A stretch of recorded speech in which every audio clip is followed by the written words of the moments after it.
Bonjour et bienvenue entre nous sur les ondes de TV Rogers. Je suis Catherine Marion. Il me fait plaisir de passer la prochaine heure avec vous. Tout d'abord, au nom de la famille Rogers, nous aimerons prendre un court moment pour offrir nos plus sincères condoléances à la famille et aux amis de Mme Paulette Gagnon. Mme Gagnon était un pilier du milieu culturel franco-ontarien et son décès laisse un grand vide dans le milieu, entre autres, du théâtre franco-ontarien. Alors, toutes nos pensées, toutes nos sympathies sont avec la famille Gagnon aujourd'hui. Maintenant, tu fais partie de ceux qui ont peur des chats noirs, peut-être? Tu penses jamais sous une échelle, tu retournes jamais ton pain. J'avais jamais entendu celle-là. Tu ne penses jamais le ciel de main en main. Celle-là non plus, je la connaissais pas. Tu casses jamais un miroir. Eh bien, tu fais sans doute partie de ceux qui sont superstitieux à chaque vendredi 13. Et vous savez, il y a un nom pour ça, hein? Je tente de le prononcer en direct à la télé. Alors, on appelle ça catriaphobique. On gagnerait au Scrabble sans faute si on peut écrire ça, là. Mais pourquoi alors est-ce que le vendredi 13 est synonyme avec la malchance? Alors, j'ai fait un peu de recherche amusante hier soir.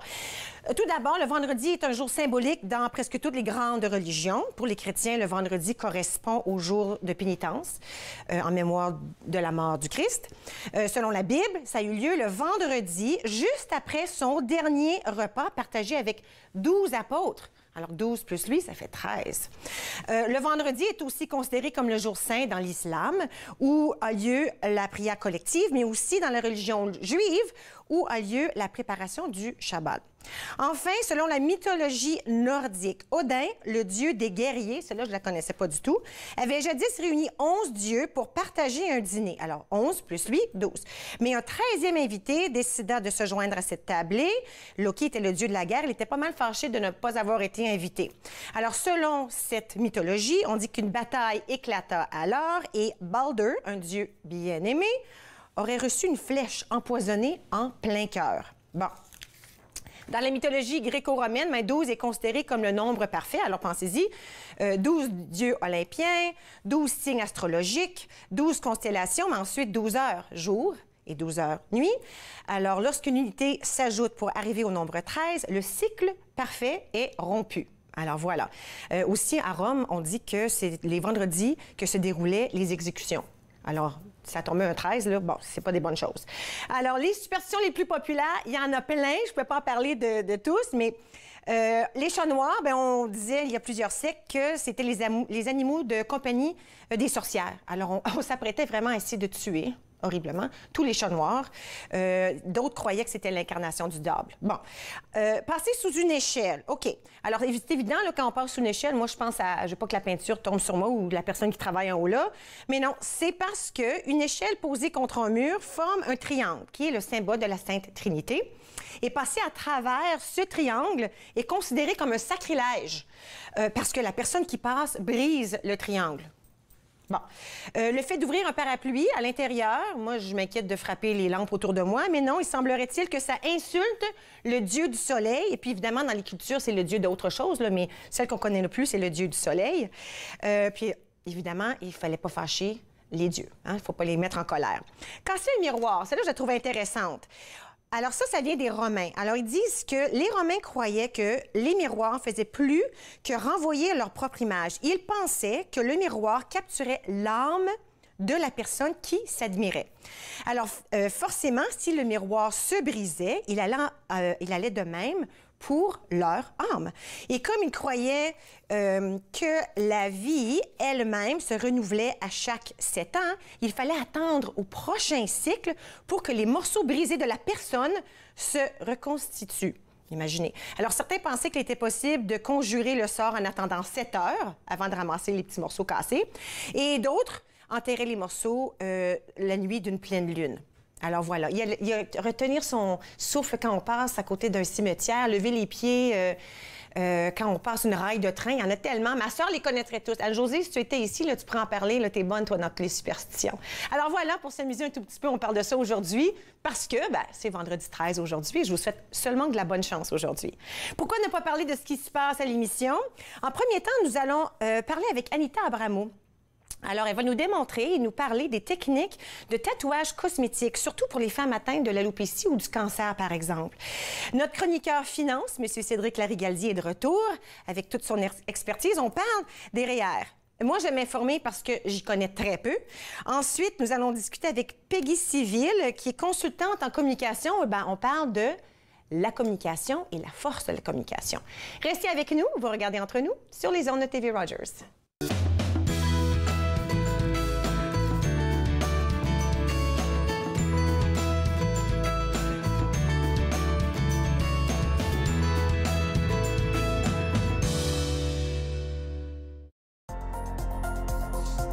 L'émission suivante vous est présentée par la télétransportée Rogers.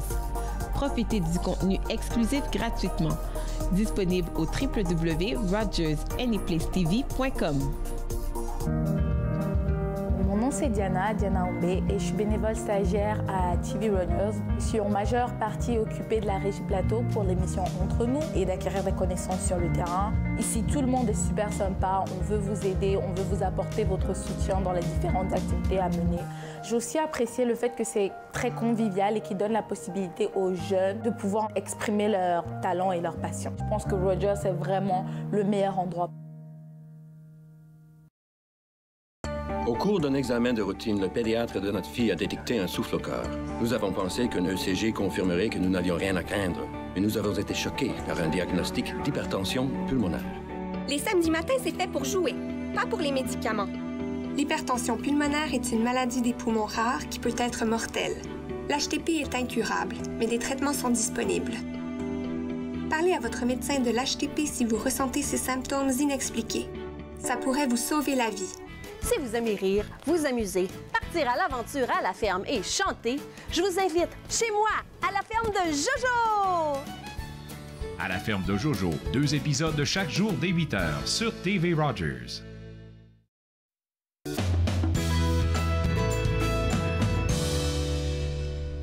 Vous êtes de retour entre nous sur les ondes de TV Rogers et nous allons nous informer au sujet du tatouage cosmétique. Et avec moi, une experte, Anita Abramo, tatoueuse cosméticienne.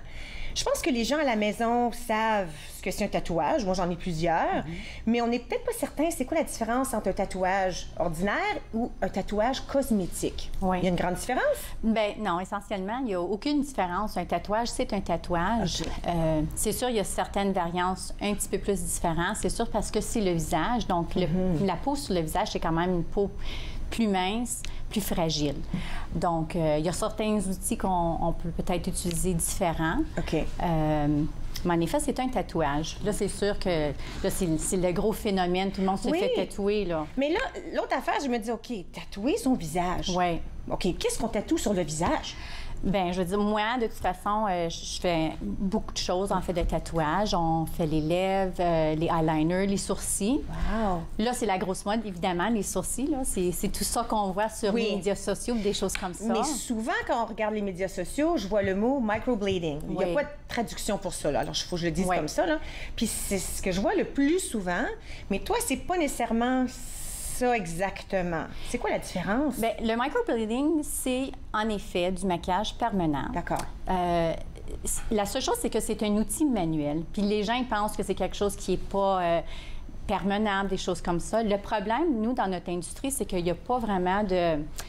Il n'y a pas vraiment de loi que n'importe qui vraiment peut le faire. C'est une formation de 2 jours. Alors, qu'est-ce qui est important? C'est vraiment aller chercher une technicienne, une tatoueuse avec beaucoup d'expérience. C'est une technique. Écoute, il y a différentes techniques à faire des choses. C'est pas une chose peut faire seulement une chose. Oui. Voilà. Oui, parce que là, quand on parle de permanence, c'est certain que je vais aller voir quelqu'un qui a l'expérience, puis ça me surprend un peu qu'il n'y a pas comme un régie ou il n'y a pas une loi à quelque part qui dit... Parce qu'on a ça pour les autres choses ou...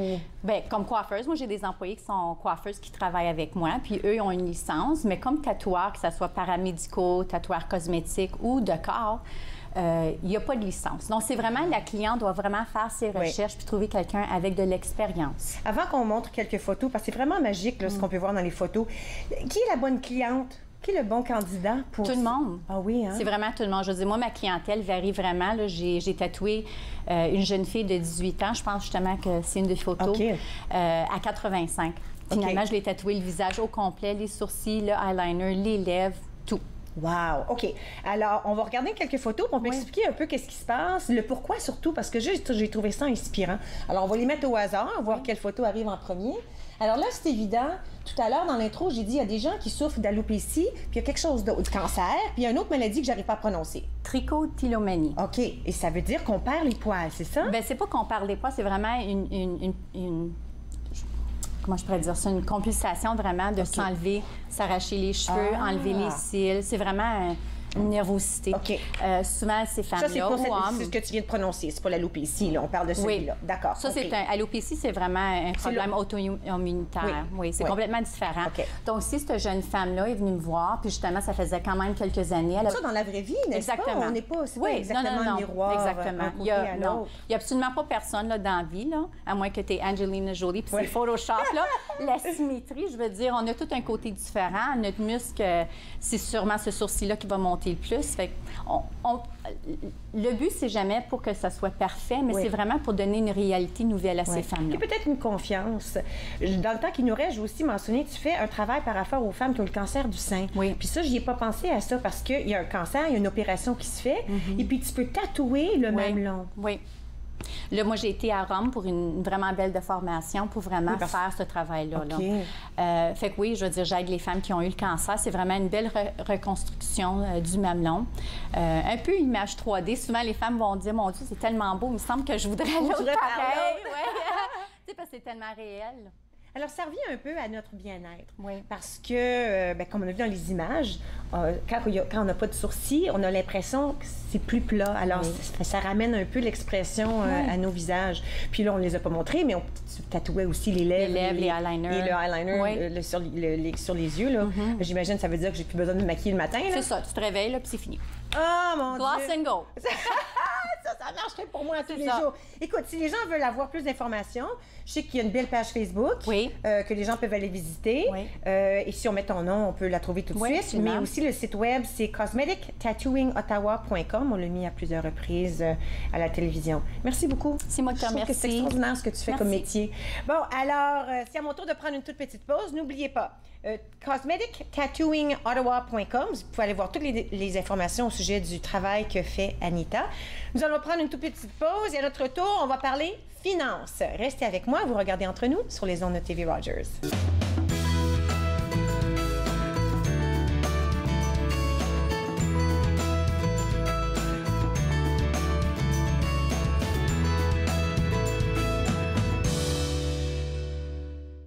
Vous croyez pouvoir conduire après avoir consommé de la drogue? Détrompez-vous. La conduite avec les facultés affaiblies, que ce soit par la drogue ou par l'alcool, est illégale. Et en Ontario, les conséquences sont les mêmes. Si la police soupçonne que vous conduisez avec les facultés affaiblies par une drogue ou une combinaison de drogue et d'alcool, votre permis de conduire peut être suspendu immédiatement pour une durée maximale de 30 jours. Vous devrez payer une pénalité de 198 $. Vous pourriez être accusé de conduite avec les facultés affaiblies comme avec l'alcool. Conduire après avoir consommé n'est jamais acceptable. À notre prochaine émission de C'est bon cuisiner, après être tombé dans les pommes, on tombe complètement dans les patates. C'est bon cuisiner, lundi 15h30 sur TV Rogers. Les crises humanitaires frappent de plus en plus de gens à travers le monde. Heureusement, il existe des organismes pour leur venir en aide. Mais parfois, la demande est si grande que même avec la meilleure des volontés, on ne peut y arriver seul. Voilà pourquoi au Canada, les associations se regroupent pour former la coalition humanitaire. Car ensemble, nous sauvons plus de vies. Lors de la prochaine classe, nous pratiquerons un kriya pour le 5e centre d'énergie, le chakra de l'expression, encore appelé Visuddha. Cliquez Yoga, samedi-dimanche, 9h30 sur TV Rogers.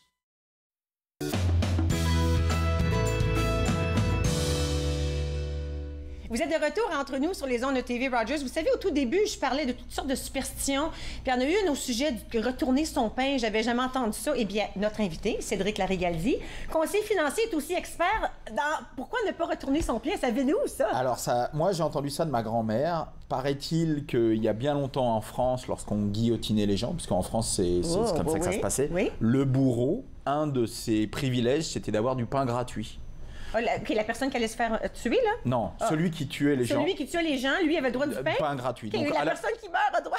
Rien du tout. Okay. Donc, ça faisait partie de ses salaires. Donc, le boulanger, pour ne pas vendre le pain pour le bourreau, retournait le pain.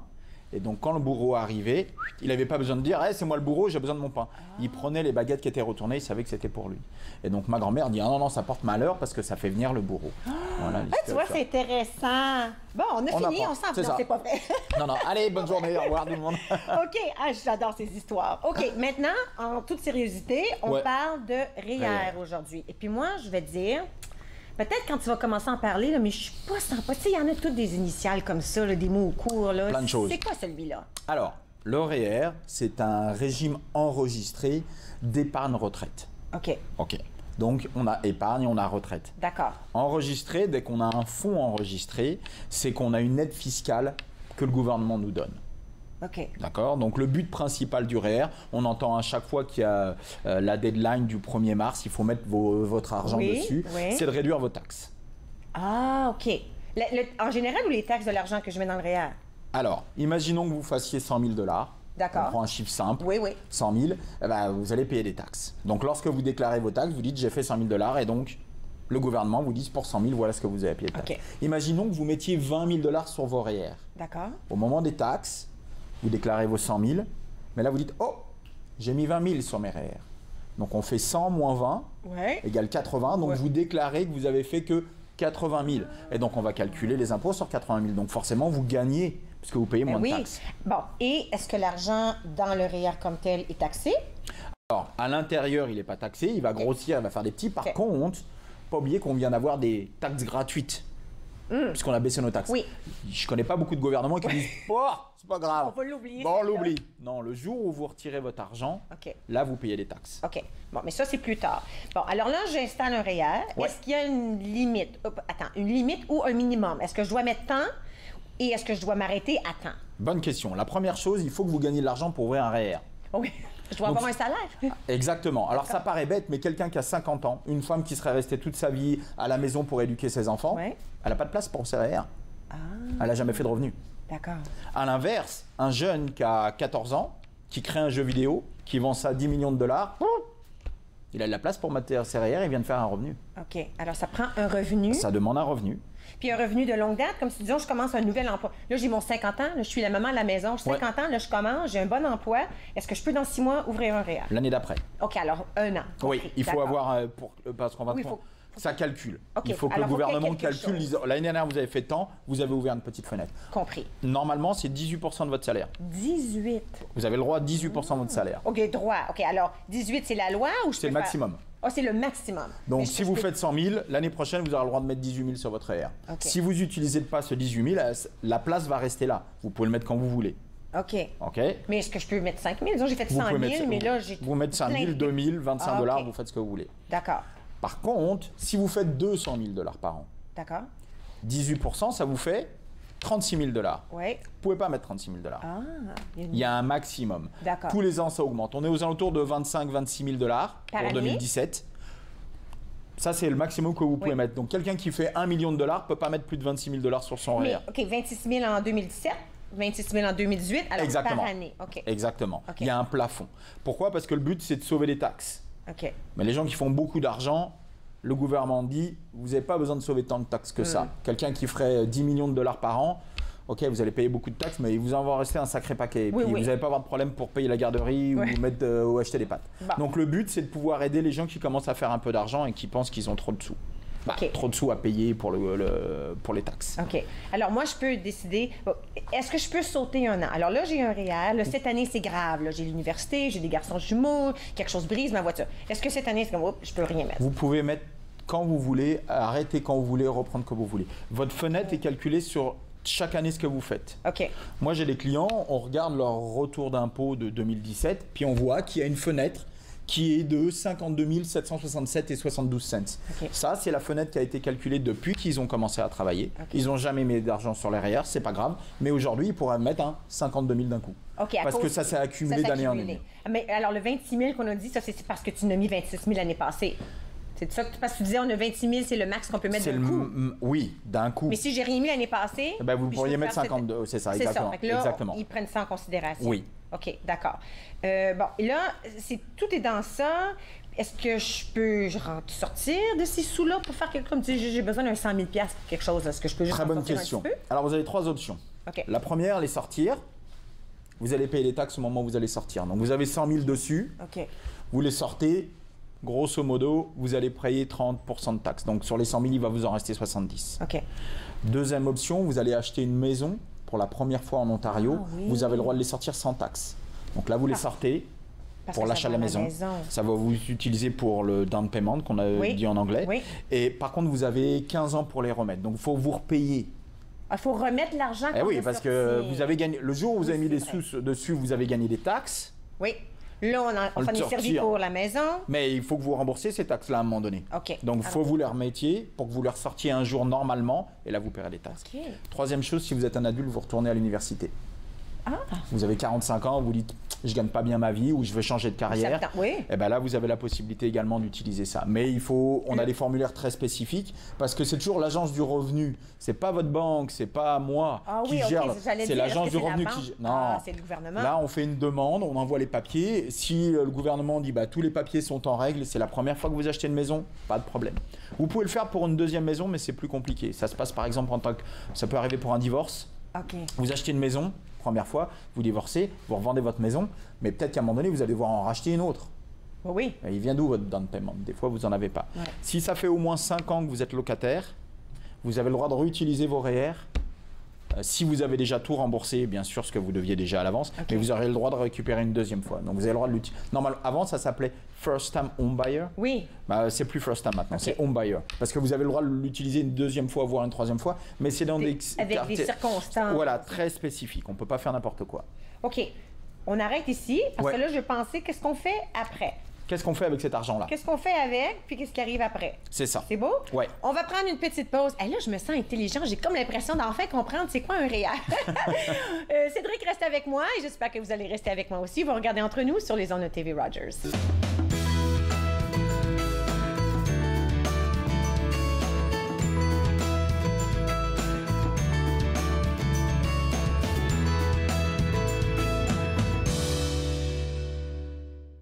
Jean-Marie!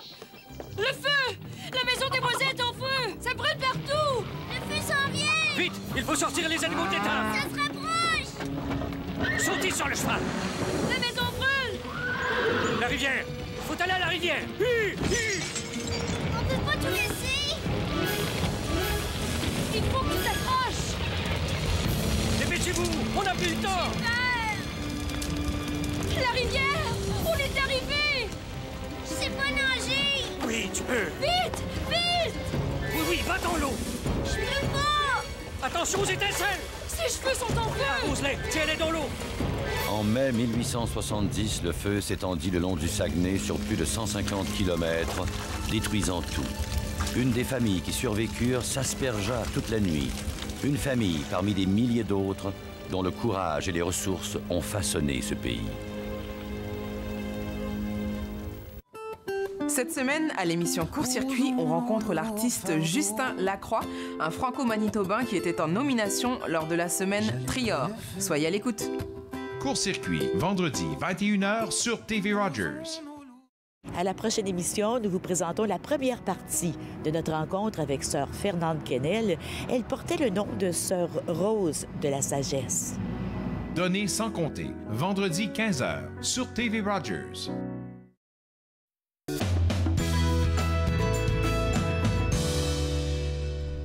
Vous êtes de retour entre nous sur les ondes de TV Rogers. Avec Cédric, conseiller financier, avant la pause, on discutait d'un REER. Voilà. Alors, j'ai bien compris ce que c'est, comment ça aide, ma première maison, je mets des fonds à l'intérieur, j'ai un pourcentage par année que je peux... Tout est beau. Bon, là, ça va bien. J'ai acheté ma maison, j'ai tout ce que j'ai à faire. Là, je suis à la retraite. Puis là, j'ai quel âge et qu'est-ce qui arrive? Alors, vous avez la possibilité de sortir l'argent du REER à tout moment. OK. Entièrement, 100% des sous à l'intérieur. Ce que vous voulez. Vous allez juste payer vos taxes dessus. D'accord. Maintenant, ce qu'on fait souvent, c'est... L'idée, c'est de payer le moins de taxes possible. Oui, s'il vous plaît. Alors, imaginons qu'à 60 ans, vous prenez votre retraite, et puis qu'on s'aperçoit que plus tard, pour différentes raisons, vous allez avoir vos revenus qui vont augmenter. OK. Bah, il faut mieux prendre les REER maintenant parce que votre tax bracket est plus petite maintenant que demain. Tu vois, je suis pas certaine de comprendre ça. Pourquoi est-ce qu'en vieillissant, ça devient les taxes, il y en a plus? Ben non, mais vous pourriez avoir une rentrée d'argent différente. On va avoir Old Age Security qui rentre en place, CPP qui va rentrer en place. Il peut y avoir, pour différentes raisons, la vente de certains actifs de votre société, des choses qui, on sait, on en discute, que plus tard, votre tax bracket va être plus importante qu'aujourd'hui. Alors on se dit, bah, autant utiliser l'argent de REER maintenant. OK, compris. Maintenant, il y a des gens qui disent, bah, j'ai mis des sous dans les REER, mais j'ai ma pension, j'ai mon CPP, mon LOS, j'ai pas besoin de mes REER. Est-ce qu'on peut laisser dans les REER jusqu'au bout? Non. 71 ans, les REER s'arrêtent. Ah, mon Dieu. OK, on a choisi ce chiffre-là. OK, 71. C'est comme ça. C'est coupé. Pourquoi? Oui, pourquoi? Tu me poses pas la question, j'espère. J'ai besoin là. Pourquoi? C'est parce qu'il y a un moment donné, le gouvernement vous a donné des taxes gratuites. OK. Et il veut que vous venez chercher vos REER pour que vous payiez les taxes. On paye avant qu'on meure, c'est ça? C'est l'idée. Ouais. Donc 71, on n'a pas le choix, on va transformer nos REER en quelque chose d'autre. OK. On va avoir deux grandes options. OK, deux options. Le premier, c'est le FERR, F-E-R-R. OK. Et le deuxième, c'est une rente. OK. Qu'est-ce qu'on fait? Est-ce que c'est mieux d'avoir un FERR ou c'est mieux d'avoir une rente? Je sais pas c'est quoi aucune idée c'est quoi. Qu'est-ce que c'est un FERR? Qu'est-ce que c'est une rente? Alors, le FERR, c'est comme votre REER. C'est la même chose. Sauf que tous les ans, vous avez un minimum obligatoire que vous êtes obligé de sortir, même si vous voulez pas d'argent. Compris. Et ce pourcentage va augmenter selon l'âge que vous avez. OK. Mais les taxes, je les ai payées, là. Non, vous ne les avez pas Même payées. pas. Ils sont sortis du REER, on les transfère au FERR, on ne paye pas de taxes. D'accord. Par contre, maintenant, tous les ans, même si vous ne voulez pas d'argent, vous êtes obligé de sortir. Vous avez un minimum. Là, j'assume que, disons, à mon décès, là, je dois payer ces taxes-là. Là. Ben, vous, pas. Ben, Si c'est transféré à votre époux, non. OK. Mais si c'est transféré aux enfants, oui. Oui, OK. Donc là, c'est là le problème parce qu'on sort tout d'un coup. Oui, oui. Donc imagine, il y a 200 000 $. Vous décédez, votre mari décède, les enfants récupèrent 200 000 $. 200 000 $, ça veut dire quoi? Si on fait 200 000 $ de revenus, c'est 50% de taxes. Wow. Donc là, c'est 50%, ça va CRA. Wow, incroyable. OK, alors ça, un FERR. Ouais. Ça, c'est, alors, à chaque année, il y a un certain montant qu'on doit sortir. Qui sort, exactement. Puis une rente? Oui. Alors, qu'est-ce que c'est une rente? Il y a beaucoup de gens, surtout à Ottawa, qui ont une pension. OK. Vous avez la possibilité, grâce à l'argent de votre REER, de créer votre propre pension. OK. Donc l'avantage, c'est que vous avez une garantie que quoi qu'il en soit, jusqu'à la fin de votre vie, vous allez toucher un certain montant. OK. C'est basé sur le montant que vous avez à investir, OK. sur votre âge. Parce que si vous avez 60 ans ou 82 ans et que vous décidez de faire une rente, bah, la limite d'âge est plus la même. Donc on va donner différentes. OK. Si vous êtes un homme ou une femme, ça change? Oui. Moi, je vis plus longtemps d'habitude que les hommes, alors. On va vous donner moins. Parce qu'on sait qu'on va devoir vous donner plus longtemps. OK. Un homme, bah, à 65 ans, la probabilité entre 50 et 65 ans, par exemple, c'est que la moitié des hommes vont risquer d'avoir un cancer. Wow. Donc, tout ça a été mis en place pour pouvoir faire les calculs. Ouais, okay. Bah, ils savent tout ça. Hein. C'est comme les assurances voitures. Ils savent, vous êtes un homme, vous conduisez mal. Vous êtes une femme, vous conduisez bien. C'est comme ça. Donc, souvent... Mais là, OK, alors là, dans mon REER, disons, j'ai le 100 000 qu'on a dit tout à l'heure. Je mets le 100 000 dans la rente? Ou dans le REER, ou moitié-moitié. Non, mais là, je ne peux plus avoir de REER, j'ai 71 ans, là. Votre FERR ou votre rente? Le FERR ou la rente, c'est ça, je dis. Je peux mettre le total dans la rente. Vous pouvez faire ce que vous voulez. Tout dépend de ce qu'on veut faire. OK. Donc là, j'avais une petite présentation, mais c'est vrai qu'on parle de plusieurs choses. C'est pas grave. Donc là, on a notre REER. Je ne sais pas si on voit à l'écran. Oui, on va le voir dans un petit instant. Ou on peut faire soit un FERR, donc le FERR, c'est un fonds enregistré de revenus de retraite. D'accord. Ou une rente. On prend quoi? Alors, j'ai pris deux chiffres assez simple. Imaginons qu'on a 500 000 $. Vous mettez 500 000 $ dans votre FERR, ça vous donne 26 400 par an. Ah, OK. Oui. Mais si vous mettez tout dans votre rente, vous donnez 31 400. Ça me donne à moi? Oui. OK, compris. Alors, là, comme ça, on se dit, bah, la rente est mieux. Ouais. Ou aux minutes, OK. Ou aux minutes. Il faut voir plusieurs choses. Donc là, je base sur des petites choses. On va passer ça sur 4% de retour parce qu'on a besoin du retour. Alors, maintenant, je vois qu'avec ma rente, je peux avoir 31 400. Oui. Qu'est-ce que je fais si, au lieu d'avoir 31 400 de ma rente, je le fais dans mon FERR? J'augmente. D'accord, oui, parce que tu peux. On peut. OK. Qu'est-ce qui se passe? 89 ans, on n'a plus d'argent. Vous commencez à 71, 89, on n'a plus d'argent. Donc c'est pour ça que on a toujours des stratégies à mettre en place. Je ne sais pas s'il nous reste du temps. Oui. Oui. Alors, 89, plus d'argent. Il nous reste environ 2 minutes. Là. Parfait. Oh, oui. Maintenant, si on fait tout avec du fer, avec de la rente, excusez-moi, là, on voit que l'argent augmente. Pourquoi? Parce que lorsqu'on fait une rente, on demande qu'elle augmente de 2% par an. D'accord. Parce que notre 10 $ il y a 50 ans, il ne vaut plus notre 10 $ d'aujourd'hui. C'est vrai.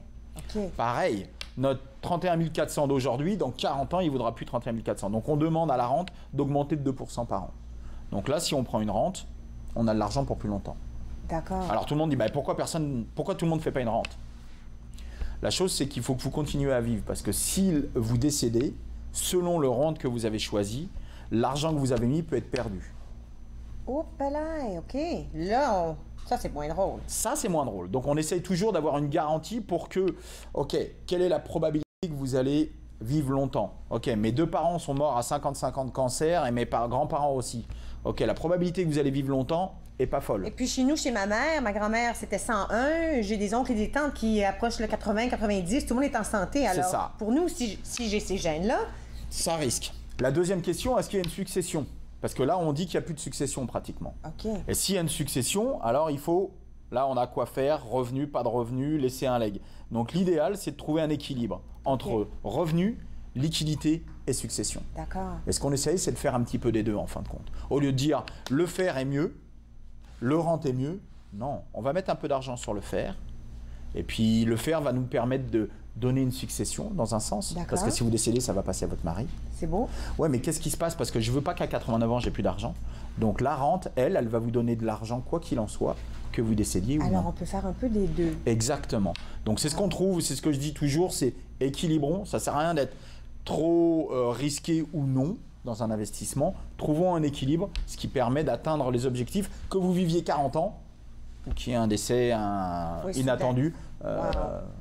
OK, c'était tellement clair. C'était tellement clair. J'apprécie énormément comment tu arrives à bien expliquer les choses. J'ai l'impression d'être équipée, mais ça, je veux que les gens savent à la maison qu'ils peuvent quand même vous contacter s'ils ont besoin. Il n'y a pas de problème. Oui. Vous tapez sur Google Cédric Larigaldi et puis là, on est là tout s'ouvre. Ouais. Merci beaucoup, Cédric. Eh ben, bon vendredi 13. Oui, merci. C'est peut-être pas aujourd'hui que je vais mettre de l'argent à la banque, mais en tout cas, on verra bien. Nous allons prendre une toute petite pause. Et puis, à notre retour, on va parler de communication, du pouvoir de communiquer avec Peggy Civil. Restez avec moi, vous regardez Entre nous sur les ondes de TV Rogers.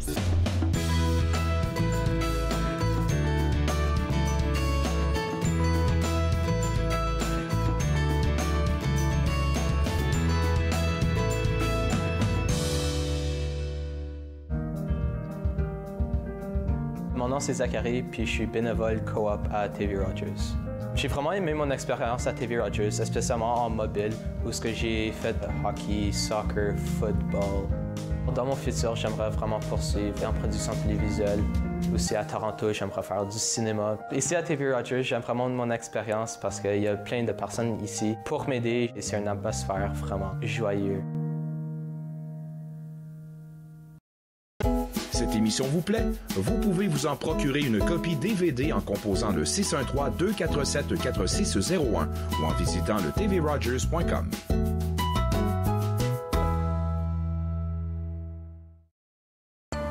À l'âge de 31 ans, je suis en attente d'une transplantation des poumons.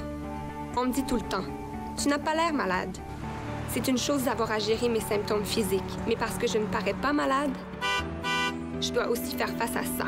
L'hypertension pulmonaire est une maladie des poumons rares qui peut être mortelle.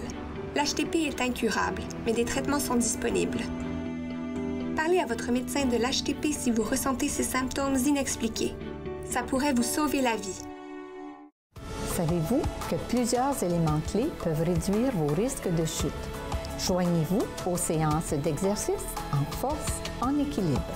En force, en équilibre, lundi au dimanche, 10h, sur TV Rogers.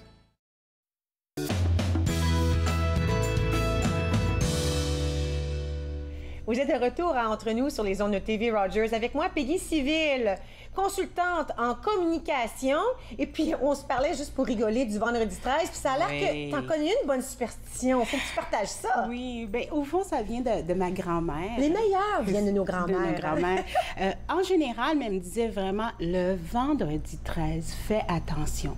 Lorsque tu marches côte à côte avec quelqu'un, ne laisse pas personne passer entre vous deux. Alors, si quelqu'un à côté de moi, quelqu'un ne peut pas passer entre nous. Surtout pas le vendredi 13. Pourquoi? Pourquoi? Parce qu'il va attraper ce pouvoir de connexion que vous avez entre vous. Donc, voilà. Oh mon Dieu, j'adore ces histoires-là. Oui. Tellement intéressant. C'est intéressant, surtout lorsque ça vient, comme qu'on parlait de nos grands-mères. J'aime ça. On appelle ça des histoires de grand-mère, mais ça reste avec nous pour toujours. Exactement. Ça nous imprègne. Hein? Puis la façon qu'il raconte aussi, qui nous amène dans cette histoire-là. Donc, super. Voilà. Bien là, justement, on parle de raconter, on parle d'histoire, tout ça. Ton domaine à toi, c'est vraiment la communication comme telle. Fait que quand je dis, OK, consultante en communication, mais ça veut dire quoi? Est-ce que les gens ont besoin d'aide à communiquer? Bien, je pense qu'on a tous besoin d'aide à communiquer. La communication, c'est facile, mais en même temps, c'est pas facile. Donc, moi, je viens en entrée de jeu lorsqu'on veut diriger un message ou est-ce qu'on veut aller atteindre un objectif bien précis. Donc, c'est vraiment tout ce qui est structure au niveau de la communication pour aller atteindre votre objectif. Donc, vous avez un projet, vous me le présentez, puis je vous dis comment aller chercher votre public cible, comment leur parler sur les médias sociaux, comment découper votre projet pour qu'il soit alléchant. Parce qu'au fond, on veut attirer les gens lorsqu'on a un projet. Ça nous tient à cœur. Donc, comment aller chercher ces gens-là? C'est vraiment la structure au niveau de la communication. Il y a aussi comment ne pas faire d'erreur. On a vu cette semaine ce qui s'est passé avec le savon, finalement. As-tu vu ça, toi? Oui, le savon mais tu vois, c'est ça avec le savon d'or. Je me suis dit, OK, sûrement il y avait une quantité de personnes dans la salle quand ils ont pris cette décision. Il n'y a pas quelqu'un à quelque part ou c'est parce que c'était tellement clair pour eux le message qu'ils voulaient dire et que le public l'a capté d'une autre façon. Exactement. Puis là, on vient chercher, au fond, notre canal de communication, puis on va en parler un petit peu plus tard. Des fois, on a un message en tant que récepteur. On est récepteur, on a un message, puis on a la personne qui va le recevoir. Donc, il se passe beaucoup de choses entre les deux. Entre les ça, deux. tu voulais parler de ça tantôt. Exactement. OK, alors je garde ça pour tout à l'heure. Parfait. Tu as dit tout à l'heure qu'on voulait parler du pouvoir de communiquer. Puis je pense que c'est vrai qu'on peut dire qu'il y en a du pouvoir, surtout dans nos messages et dans la façon. Il y a des personnes qui sont de très bons communicateurs. Il y en a d'autres, comme le président, qui ne sont pas très bons communicateurs. J'ai le droit de le dire, là. OK. Mais tu sais, je le dis. Parce que le message est brouillé, on dirait. Exactement. Alors, ce pouvoir-là, comment on peut l'atteindre? Au fond, le pouvoir de communiquer, pourquoi j'ai pris le sujet? Parce que c'est une série de conférences que je donne prochainement. Donc, le 24 octobre et le 28 novembre. Puis, on parle du pouvoir de communiquer. Puis, j'aime beaucoup ton approche parce que souvent, lorsqu'on va parler de pouvoir, on a l'impression que c'est par rapport à quelqu'un d'autre, par rapport à un événement, par rapport à un objectif à atteindre, on se voit comme le pouvoir. Mais moi, je voulais faire différent. Donc, je voulais, le pouvoir, c'est notre pouvoir à nous. OK. Donc, il n'est pas par rapport à l'autre. Il est par rapport à nous au niveau de l'expérience de vie. OK. Donc, moi, je considère que le pouvoir qu'on détient pour pouvoir communiquer, il est ancré, il réside au fond dans tout ce qu'on a appris dans notre vie, dans toute notre expérience de vie. Ça fait que c'est nous. Hein? Lorsqu'on communique notre essence, on communique nous. Donc, moi, je pense que ces expériences de vie-là fait qu'on peut communiquer d'une façon avec un bon pouvoir, mais pas par rapport à l'autre, par rapport à vraiment à nous et notre propre pouvoir. Est-ce que ça veut dire que il doit y avoir beaucoup de réflexion de ma part pour avoir... En tout cas, d'après ce que tu dis, ça semblerait que mon message serait beaucoup plus authentique. Exactement. Si je pouvais parler de moi-même, de mes connaissances, de mon intérieur, si on veut, que de parler d'un message que je pense que l'autre personne veut entendre. Parce que souvent, on a l'impression qu'on va dire ce que l'autre personne veut entendre. Oui. C'est vrai? Bien, au fond, le pouvoir réside, au fond, dans tes joies. Hein? Lorsque tu vis des moments qui sont joyeux, ça t'imprègne en tant qu'être humain et ça va réagir, ça va se sentir aussi dans la façon que tu vas communiquer. Lorsque tu as des défis à relever dans ta vie, c'est des expériences de vie qui t'emmènent à comprendre, à faire un processus. C'est aussi, ça peut affecter la façon que tu vas communiquer. OK. Donc, c'est vraiment ce pouvoir qu'on détient qui fait qu'on est chacun une perle rare. Hein? Chacun, on détient ce pouvoir-là, mais à notre façon, parce que tout ce qui vient nous rejoindre, c'est par rapport à ce qu'on a vécu auparavant. Donc, voilà où est-ce qu'on va travailler ensemble dans cette conférence pour comprendre qui je suis et qu'est-ce que j'ai à emmener aux gens autour de moi lorsque je communique maintenant. D'accord. Et puis, le travail à faire pour savoir qui je suis, comment on fait ça? Écoute, ça, c'est tous les jours. Puis je peux prendre un exemple concret, comme aujourd'hui, la nervosité. Je l'accepte que je suis nerveuse. T'es pas nerveuse? Absolument. Je vais en dehors, ça paraît pas du tout. Il y a des techniques en communication, mais ça. C'est d'accepter que je suis nerveuse, mais en même temps, cette expérience que j'ai été chercher, cette expérience de vie, j'ai quelque chose à dire. Et je suis capable de dire aujourd'hui que je suis communication malgré ma nervosité. OK, c'est intéressant. Hein? Alors, c'est un peu le dialogue interne en même temps. Exactement. Okay. Donc, lorsqu'on est tout seul dans sa voiture puis qu'on se pose mille et une questions et on se remet en doute, il faut accepter ce moment-là. C'est votre pouvoir, c'est de savoir, OK, là, je suis dans un moment où est-ce que je doute. Okay. Doute de moi-même, doute de ce qui se passe autour de moi, mais cette expérience vous permet de grandir et de pouvoir le communiquer aux gens qui sont autour de vous. Donc, l'expérience de vie est importante pour redécouvrir ce pouvoir qu'on détient à l'intérieur. Mais il n'y a personne qui va détenir le même pouvoir que toi. Parce qu'on est tous des individus, on est tous très différents. Exactement. Tu as ta propre histoire, tu as ta propre expérience. Mais disons là, que je suis une des personnes qui a une histoire triste. Il y en a du monde comme ça. Vie difficile, des troubles, des traumatismes, tout ça. Alors, j'ai dans mon âme tout ça. Est-ce que je peux changer, parce que je ne voudrais pas nécessairement que ma communication soit triste et lourde et souffrante, comme les choses que j'ai peut-être vécues. J'aimerais mieux qu'elle soit positive. Est-ce qu'on peut faire le contraire? Est-ce qu'on peut changer? Écoute, il y a des histoires comme celle-ci tout autour de nous. Donc, on peut vivre soit des périodes difficiles ou on peut vivre un passé extrêmement difficile. Mais encore une fois, le pouvoir vous revient. Comment qu'on va aller faire ce cheminement pour le tourner au positif? Moi, je crois vraiment que dans toute chose qui nous arrive, il y a un côté, même si c'est négatif, il y a quelque chose de positif. Mais ça, c'est le pouvoir que moi, je sais que je détiens, de pouvoir changer les choses pour qu'elles deviennent positives. Donc, pour répondre à la question, oui, je crois fermement que malgré notre passé qui peut être difficile, on a ce pouvoir, chacun, de pouvoir le tourner au positif. Wow! C'est le bon moment de prendre une pause. Qu'est-ce que tu en penses? Parfait. Je te garde avec moi. On va continuer de parler de communication immédiatement après la pause avec Peggy Civil, consultante en communication. Et puis, vous regardez Entre nous sur les ondes de TV Rogers. Restez avec moi.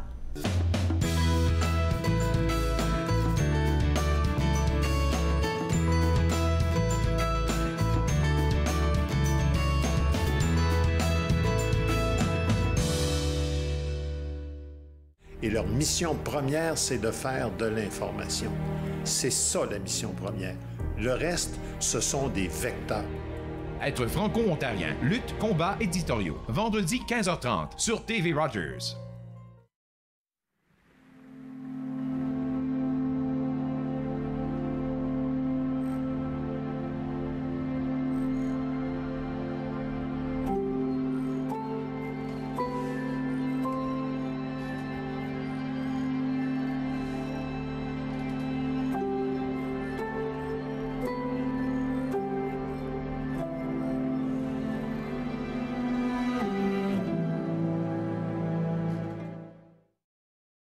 Au cours d'un examen de routine, le pédiatre de notre fille a détecté un souffle au cœur.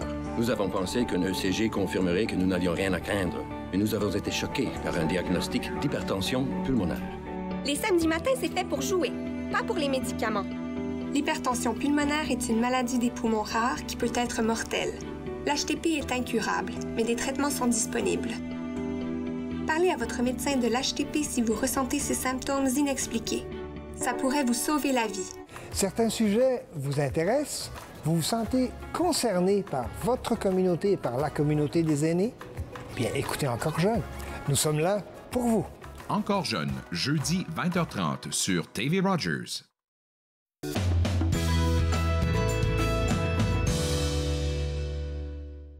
Bonjour, vous êtes de retour entre nous sur les ondes de TV Rogers. Peggy et moi, on s'amuse trop durant la pause, je l'avoue tout de suite. Écoute, moi, je te remercie de venir nous voir comme ça à tous les mois parce que j'ai l'impression qu'on apprend plein de choses à communication. Bien, c'est moi qui vous remercie de m'accueillir, mais en même temps, je voulais dire merci. Merci à tous ceux qui m'entourent. Hein. Ce pouvoir de communiquer, c'est de pouvoir dire merci à l'autre, de lui dire merci pour me procurer ce cheminement. Puis pour le spectacle conférence que je fais, je voulais prendre le temps de remercier mes commanditaires, ceux qui sont avec moi, qui ont cru à cette histoire. Hein. Donc, il y a Elsie Media qui est avec nous, il y a GU Production aussi qui est avec nous, qui fait l'image, les vidéos. Mag Event, qui est présentement sur le plateau de tournage, qui est avec nous, qui fait de la planification et de l'organisation. Pami Golf et le Carrefour Jeunesse Emploi de l'Outaouais, qui est partenaire avec moi pour cette série de conférences. Puis notre discussion d'aujourd'hui, tu sais, dans 48 heures à peu près, là, ce sera sur YouTube. Alors, c'est des choses que les gens peuvent... Tu sais, les gens ne le savent peut-être pas, mais si tu nous manques en direct...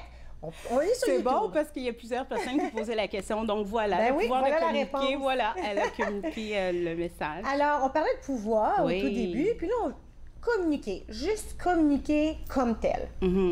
Bien, au fond, communiquer, c'est un besoin fondamental de l'être humain. Qu'il soit d'une façon verbale ou non verbale, on communique. Et c'est un besoin pour pouvoir exister en tant qu'être humain. Donc, même si j'ai pas la parole, mais il y a une façon de faire les choses, une façon de regarder les gens. Une façon de positionner ses mains lorsqu'on est ouvert à l'autre. Donc, on communique parce que c'est fondamental et c'est dans l'être humain. Voilà. Bon, mais là, est-ce que c'est important qu'on soit de bons communicateurs? Moi, pour ce que je fais, je tente de faire de mon mieux parce que j'ai l'impression que pour une heure, c'est important. Mais est-ce que dans ma vie de tous les jours, c'est grave comment je communique? Je dirais pas grave. Il y a différentes façons de communiquer, différentes choses qu'on ressent. D'accord. Est-ce qu'il y a toujours place à l'amélioration au niveau de communiquer? Mais je le vois pas comme un positif ou un négatif. C'est un ensemble de tout qui fait qui que vous êtes pour pouvoir communiquer. D'accord. Oui. Absolument. En tant que consultante, je peux donner des conseils comment mieux communiquer votre message, mais au fond, c'est à vous de vous l'approprier dans votre propre monde à vous pour pouvoir livrer ce message d'une façon intime, mais d'une façon vraie. Parce que communiquer, il y a toujours un émetteur. Maintenant que je suis en train de parler, je suis l'émetteur. J'annonce un message, je dis quelque chose à l'autre. La prochaine étape, c'est le message. Maintenant, il faut le bâtir, ce message-là. Qu'est-ce que vous voulez communiquer? On va à l'essence même de quel est ce message. Dans le message, il y a d'autres choses qui découlent. Il y a le bruit, il y a l'interprétation, il y a le canal, il y a plein de choses qui pourraient faire bifurquer votre message, mais il faut avoir un message en partant. D'accord. Et la personne qui le reçoit, c'est le récepteur. Alors ça serait moi tout de suite. D'accord. Oui, ce serait vous. Pendant que moi, je parle, vous devenez le récepteur. Le récepteur. Et quand vous parlez, les rôles inversent. Oui, souvent, les gens vont l'oublier. Mais on joue les deux rôles en simultané. C'est vrai. Et ça, c'est important lorsqu'on émet un message et qu'on le reçoit, on prend le temps de l'écouter, de l'intérioriser et de ne pas penser à ce qu'on va dire pour répondre. Oui, il y en a du monde que c'est clair que malgré ce que je suis en train de dire, tu as déjà la réponse. Parce que tu t'en vas ailleurs. Exactement. Peut-être parce que tu penses à ton propre message, je suis pas sûre. Tandis que quand on a une conversation où on porte attention à ce que l'autre dit, ben là, c'est vraiment par rapport à ce message-là qui est entre nous deux. Exactement. Écoute, souvent les gens vont parler de communication puis dire c'est pas compliqué, on le fait à tous les jours. Oui, mais regarde, des fois je pense pas là. Fait, quand on dit message, quand je veux parler devant un groupe, le message, j'y ai pensé longtemps, j'ai fait des notes, j'ai écrit des choses. Mais quand je veux dire à mon enfant de ramasser ses chaussettes, c'est 30 secondes, ramasser 3 secondes, ramasser ses chaussettes. Exactement. J'ai pas pensé à mon message. Fait que certaines fois, c'est sur le coup, puis d'autres fois, il y a beaucoup de réflexion. C'est quand même un message. C'est quand même un message qui soit calculé au niveau... lorsqu'on passe une entrevue, on va dire. OK, oui. On connaît déjà les questions de base dans une entrevue. Donc, il est un peu arrangé si on va faire une entrevue pour un emploi. On connaît les questions qu'ils vont nous poser. Des fois, il y a le message qu'on veut envoyer, c'est que je suis compétente, puis je suis capable d'avoir ce poste-là. Et maintenant, le récepteur, il doit le recevoir et analyser. Est-ce qu'elle est compétente, elle n'est pas compétente, est-ce qu'elle va bien faire le travail, etc. Donc, c'est ce jeu entre lancer un message et l'attraper. Okay. Des fois, il peut être préparé, mais des fois, il peut être spontané. Okay. Mais je pense que l'être humain est une personne très réfléchie. Et qu'on l'ait réfléchi avant ou sur le coup, ça vient encore chercher notre pouvoir et notre expérience de vie au fond. On peut prendre comme exemple dans le discours. Oui. Hein? Le discours, ça, c'est préparé. Oui. Donc, le discours, on sait très bien en tant qu'émetteur qu'est-ce qu'on veut aller chercher. Il faut avoir un objectif lorsqu'on fait un discours. Oui. Donc, on lance ce message-là, on le travaille. On peut décider de le faire par écrit. On peut décider de le faire d'une façon verbale. On peut le faire décider d'être à la télé, de lancer ce message-là. Oui. Donc, différentes façons de le faire et le public devient ton récepteur. D'accord. Mais il faut connaître son public, savoir est-ce que c'est des jeunes, est-ce que c'est des personnes âgées, est-ce que c'est des personnes de différentes cultures, etc. Donc, c'est très, très important lorsqu'on communique de savoir à qui qu'on communique. D'accord. Puis là, ensuite, on a le pitch. Oui. Puis ça nous ramène un peu, tantôt quand on parlait de Dove, là, puis la petite gaffe qu'ils ont faite, c'est une grosse gaffe, là. Alors, c'est un peu comme ça. Comment est-ce qu'une erreur...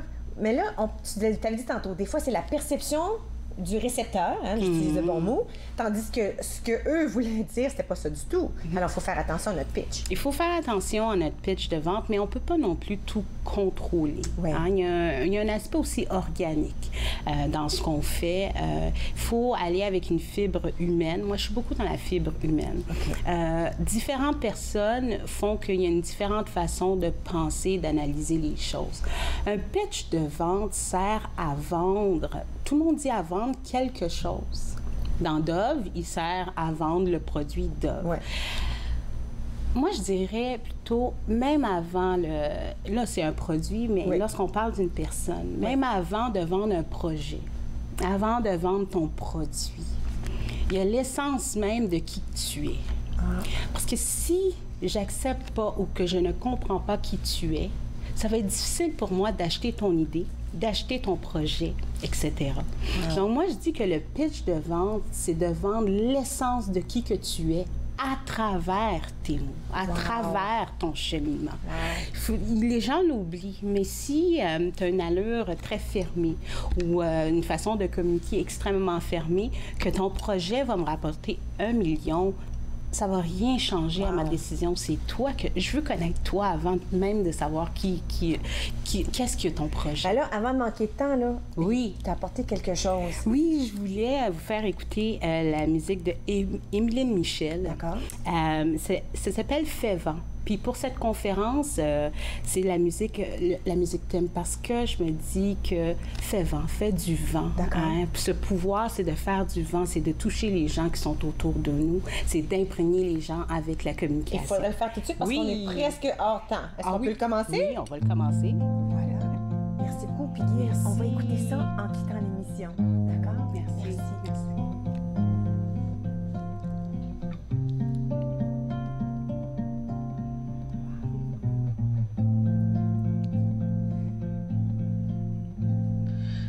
Sel boy ici qui te barrique pour la riz. Donne tes sons gravieux pour manger malheureux.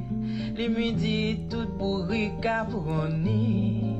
Pendant qu'abrita c'est même pharmacie. Soleil là. Ma mère nous a dit qu'on devait s'enfuir. Qu'ils allaient enlever mon père.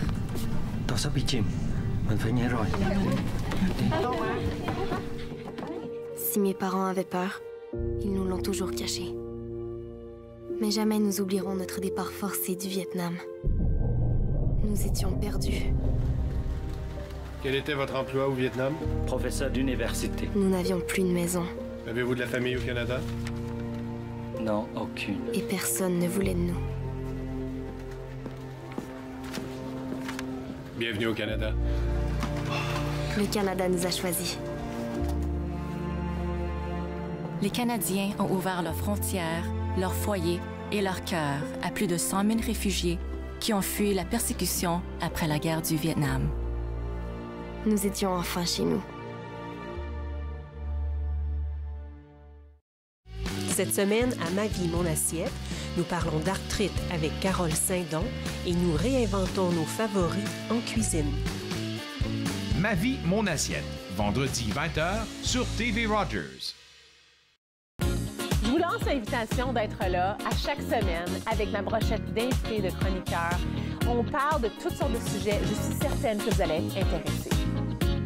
Nathan parle, mercredi 19h sur TV Rogers.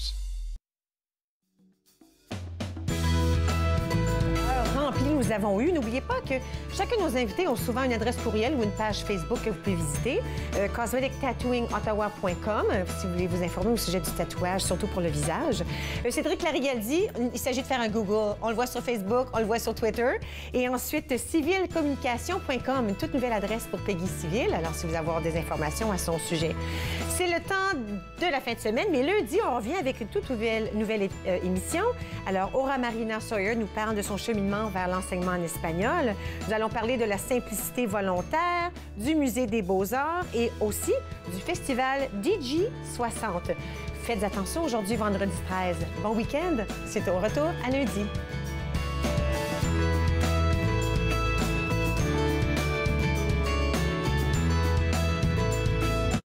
Faites-nous part de vos commentaires en composant le 613-521-2323 par courriel sur Facebook et Twitter.